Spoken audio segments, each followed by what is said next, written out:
ఒక ఏనుగు బురదల దిగబడ్డది. ఒక ఏనుగు ఏం చేసిందంటే బురదల దిగబడ్డది. మొత్తం బురదల దిగబడ్డది, వెళ్తలేదు ఇక. మొత్తం ఇట్లా నడుములోకి పోయింది బురదలకు. తెలుసు కదా బురద అంటే? ఆ బురదలకు దిగబడ్డది. బురదలకు దిగబడి వెళ్తలేదు ఇక. వెళ్ళకపోతే ఆ రాజు ఏం చేస్తామంటే గట్టు మీద కూర్చొని ఏడుస్తా ఉన్నాడు. అరే, ఈ ఏనుగు నన్ను ఎన్నో యుద్ధాలలో గెలిపించింది. నన్ను ఈ ఏనుగు చేయంగా నేను ఎన్నో యుద్ధాలు గెలిచి పాప ఏనుగు బురదల దిగబడే అని చెప్పి ఆ రాజు తిండి తినకుండా కూర్చున్నాడు. కూర్చున్న తర్వాత ఆ రాజు ఏం చేస్తుందంటే పాపం ఏనుగు ఇంతమంది ఏనుగు బురదల దిగబడే ఏం చేయాలని చెప్పి రాజు ఆడ గట్ట మీద కూర్చుంటాడు. పెద్ద పెద్దోళ్ళని పిలిపిస్తాడు. ఏమేమో బండ్లు కడతాడు దాన్ని లాగేటందుకు. అయినా వెళ్ళదా ఏనుగు, అననే ఉంటుంది. అననే ఉంటే పాపం ఆ రాజు ఇక పరేషాన్ అవుతా ఉంటాడు. ఎట్లా చేయాలి, ఏం చేయాలంటే ఆడంగో ముసలాయన పోతా ఉన్నాడు. ఆడంగో ముసలాయన పోతే ఏమన్నాడంటే, రాజా ఎందుకు ఏడుస్తున్నావు ఇడా అంటే, ఏం చేయాలన్నా నన్ను యుద్ధాలలో గెలిపించిన ఏనుగు, నన్ను యుద్ధాలలో గెలిపించినటువంటి ఏనుగు బురదల దిగబడ్డదయ్యా, వెళ్తలేదు, అదంటే నాకు ప్రాణము అని అంటే నేను దిగొత్తున్నా అంటాడు. ఏమో నువ్వు ఎట్లా తీస్తావా, నువ్వు ఆళ్ళ వెంకటేశ్వర రెడ్డి అసొంటి వాళ్ళు, జిఎంఆర్ అసొంటి వాళ్ళు తీయక ఆడ ఉన్నారు కదా, నువ్వెట్లా తీస్తావా వర్మ అని అడిగారు. అడగగానే అప్పుడు వరం ఏం చేసి నరికేనా, నాకు ఒక అవకాశం ఇది తీస్తానన్నాడు. అయితే ఆ ఏనుగు దగ్గరికి పోయిండు వర్మ. పోయి రాజుకు చెప్పిండు, రాజా ఈ ఏనుగు యుద్ధానికి పోయేటప్పుడు దీనికి ఏమేమి కడతారు, ఎట్లా ముస్తాబు చేస్తారు అని అన్నాడు. అంటే దానికి అవి కడతాం, మీదకి వెళ్ళి జబ్బల మీదకి కడతాం, దానికి పరదలు వేస్తాం, దానికి మంచిగా భుజకీర్తులు పెడతాం అని అంటే అవన్నీ తెప్పు అని చెప్పిండు. అవన్నీ తెప్పించి దానికి కట్టిండు. దానికి కట్టంగానే ఏనుగుకి ఏమర్థమైందంటే ఏమో నేను ఇప్పుడు యుద్ధం చేయాలనేమో అని అదంతా అదే బయటికి వెళ్ళింది. ఇప్పుడు దేవరకద్ర నియోజకవర్గంలో కూడా ఇగో ఈ ఏనుగు అట్లే వెళ్తుంది. ఇప్పుడు అర్థమవుతుందా? వర్మ ముదిరాజ్ ఏం చేయాలో చూపిస్తే ఏం చేసేదే ఉంది, ఏం లేదు, చేయాల్సిన పనే లేదు, అలా పని అయిపోయింది. ఫస్ట్ దేవరకద్ర నియోజకవర్గంలో ఎన్ని ఓట్లున్నాయా, రేడియోలో ఓట్లు ఎన్నిడా ఎన్నున్నాయి చెప్పురా చూద్దాం. రేడియోలో ఓట్లు ఎన్నున్నాయి చెప్పురా. 11,000 మొత్తం ఈ నియోజకవర్గం అంతా జాలిస్తే 11,000 ఓట్లు రెడ్డిలో. 11,000 ఓట్లు రెడ్డిలో ఉంటే ఈడ మన ముదిరాజు వాళ్ళే 52,000 ఓట్లు ఉన్నాయి. 52,000 ఓట్లు ఒక్క ముదిరాజు వాళ్ళే. ఇక సగరోలే 20,000 ఉన్నాయి. ఇక మేమైతే క్లియర్గా ఉన్నామా, మేమైతే క్లియర్గా ఉన్నాము. మీ ఓట్లు మాకొద్దు, మీ రెడ్డిల ఓట్లు మాకొద్దు. మాకు పొరపాటున కూడా ఇటు వేసేరు, వేయద్దు, పొరపాటున కూడా ఇటు రావద్దు మీ ఓటు. మీ మాకొద్దు, మాయి మీకొద్దు. అయిపోయా.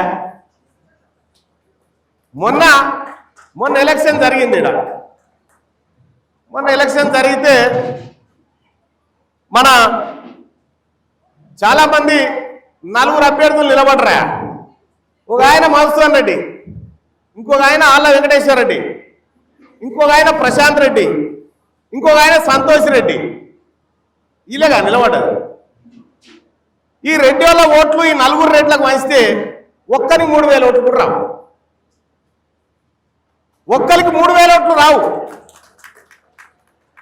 ఇక పాపం ఆ పార్టీలలో ఉన్నటువంటి బీఆర్ఎస్ పార్టీలో, బీజేపీలో, కాంగ్రెస్లో తిరుగుతున్న మన బీసీ బిడ్డలకు చెప్తా ఉన్నా నేను. బాలన్న అని ఉంటాడు, మెదర్ బాలన్న. భారతీయ జనతా పార్టీ అని తిరుగుతాడు. నువ్వు భారతీయ జనతా పార్టీ జెండా పట్టుకునేది పనికి వస్తావు, కానీ బీఫామ్కు పనికిరావే బాలన్న.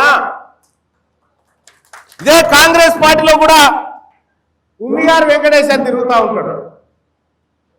నీకు బీఫాములు వచ్చే పార్టీ కాదన్నది. తెలంగాణ రాజ్యాధికార పార్టీ మాత్రమే బీసీలకు బీఫామ్ ఇస్తుంది. తెలంగాణ రాజ్యాధికార పార్టీ ఇప్పటికే మేము చెప్పినాం, తెలంగాణ రాష్ట్రంలో పిడికేడు మంది లేని రెడ్డోళ్ళు, వెలమోళ్ళు, కమ్మోళ్ళు కలిసి 59 నియోజకవర్గాల మీద కూర్చురు వాళ్ళ తాత జాగీర్ అయినట్టుగా. ఈ దేవరకద్ర నియోజకవర్గంలో బీసీ ఎమ్మెల్యే కాక ఎన్ని రోజులైంది పెద్దన్న? బీసీ ఎమ్మెల్యే కాక బీసీ ఎమ్మెల్యే అయిందా? కాలే కదా. ఎప్పటి నుంచి కాలే? 70 ఏళ్ళ నుంచి కాలేదని మీరు అంటారు. అంతేగా, 70 నుంచే కాదు, అంతకంటే ముందు అమరచింత సంస్థానం అని ఉండే. అమరచింత సంస్థానానికి గోపాల్ రెడ్డి అనేటోడు పునాది పోస్తే భాగ్యలక్ష్మి రెడ్డి అనేట ఆమె ఇంకో రెడ్డి అయిన దత్తగా తీసుకొని ఈ సంస్థానం నడిపించింది. దేవరకద్ర నియోజకవర్గ ప్రజలకు ఎమ్మెల్యే సీటు కాదు, ఈ అధికారం దూరం అయ్యి 70 ఏళ్ళు అయింది అనుకుంటారా? చాలా రోజులైంది, 100 సంవత్సరాలైంది. 1724 సంవత్సరాల నుంచి నీకు అధికారమే లేదు. ఇక్కడ 1724 ఏళ్ళ నుంచి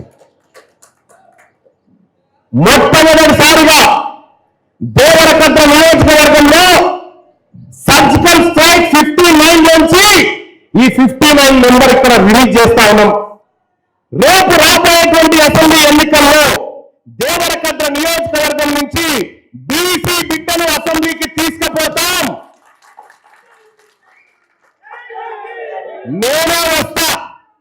నేనే వస్తా ప్రచారానికి. మొన్న నేను ప్రచారానికి రాకపోతే ఈ జిఎంఆర్ గుడ్లలో పెడుతుండే, మీ అందరికి ఎరికే. ఒడిచిపోయాడే. నేను అనుకో అట్లా తొగొండ పోతా ఉంటే, అన్నా దండం పెడతా, రాయన్నా జర నువ్వైతేనే నేను అప్పటిదాకా గెలుస్తాను కూడా తెలియదు ఆయనకు. నేనే ఆ రాత్రి 3-4 మీటింగులు చెప్తే పాపం జనం 1300 ఓట్లతో గెలిపించారు. ఇక ఇది లాస్ట్ నీకు జిఎంఆర్, ఇదే లాస్ట్గా నీకు నీ కాందానికి మీ రెడ్లంతా కలిసి కట్టగట్టుకొని వచ్చినా కూడా మీకు 10,000 ఓట్లు దాటని. ఈడ కట్టగట్టుకొని వచ్చినా కూడా ఈడ దేవరకద్ర నియోజకవర్గంలో గెలవబోతుంది ముదిరాజు బిడ్డనే గెలుస్తారు. ఇక్కడ మాకేం డౌట్ లేదు.